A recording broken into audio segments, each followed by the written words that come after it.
Hi, I'm Phil Anderson and I'm running for United States Senate to represent Wisconsin. I'd like to share with you tonight the basic truth about government. This is something that libertarians know quite well, something that gets overlooked by people who aren't libertarians.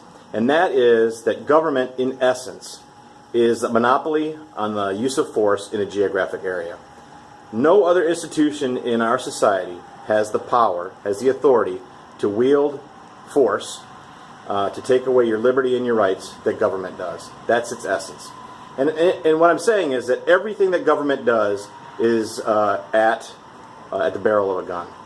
It's a threat of force. It's a threat of the deprivation of life, liberty, and happiness. I mean, think about it. Even if you don't pay a parking ticket, if you don't adhere to a zoning code, if you fail to pay your taxes, if you fail to stop at a yield sign, whatever you do, you encroach somehow on the authority of the government as it's set up through all the various ways and forms that it is. Everything that you do is inevitably subject to a penalty of losing your life, your liberty, or your property. Even the smallest thing, if you continue to disagree with it, if you continue to not cooperate with it, the ultimate conflict is the person and their rights and their property against the coercive force of government.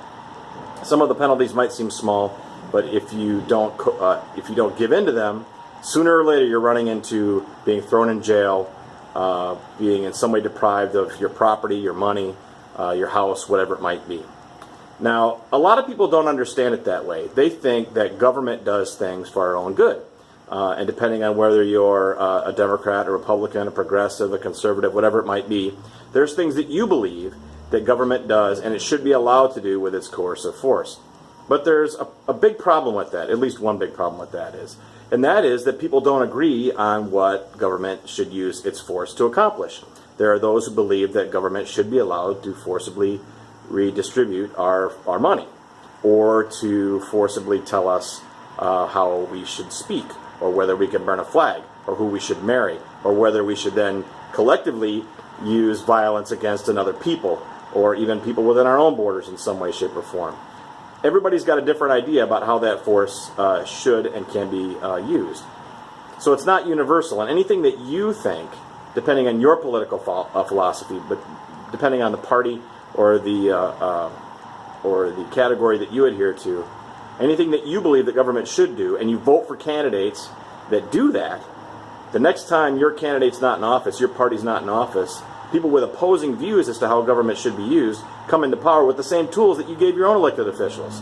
So the same authority that allows people to, allows the government to govern relationships socially or maritally is the same power and authority that the next party in power can use to come and take our young men and women forcibly off to war via the draft. It's all the same thing. Once you give in to the idea that government has authority somehow to do these things, then it's just a question of who's in power and what they're doing with that authority. Now, libertarians understand that rights come from people, that people agree to be governed, and that at whatever point they agree to not be governed, that's where that should stop, that government is by the consent of the governed, as it says in our founding documents. So we believe that government, by its very nature, is coercive, and there should be a minimum of it, as minimum as possible, as little as possible. And also the corollary to that is that taxation is theft, because that's taking money at the barrel of a gun, certainly, because the IRS is happy to put people in jail at some point. So this is a big problem. We understand that government is force, period, full stop. Democrats, Republicans, progressives, Bernie Sanders, Donald Trump, Hillary Clinton, Russ Feingold, Ron Johnson, all they're doing is looking for ways to convince you that they should be trusted with the ability to use that force, whereas libertarians, Gary Johnson, Bill Weld, and all libertarian leaders, politicians, people that are running for office would agree, if they're libertarians, that there should be a minimum of that. If not none, at least the very, very minimum. So that is the truth about government. It is force, and taxation is theft. I hope that you, if you're not already a libertarian and you're watching this, that you at least take that into consideration.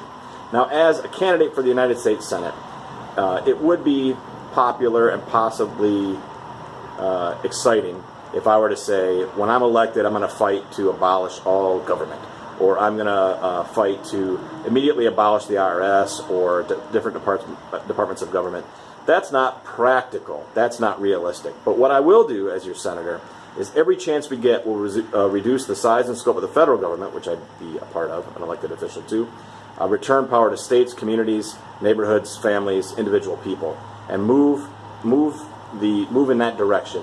Turn the ship in that direction, as opposed to right now the vast ocean liner of society is sailing off into this massive sea of government coercion. Let's turn it back to the shore, where people have defined rights and where they can't abuse the rights of others just because they're in a majority.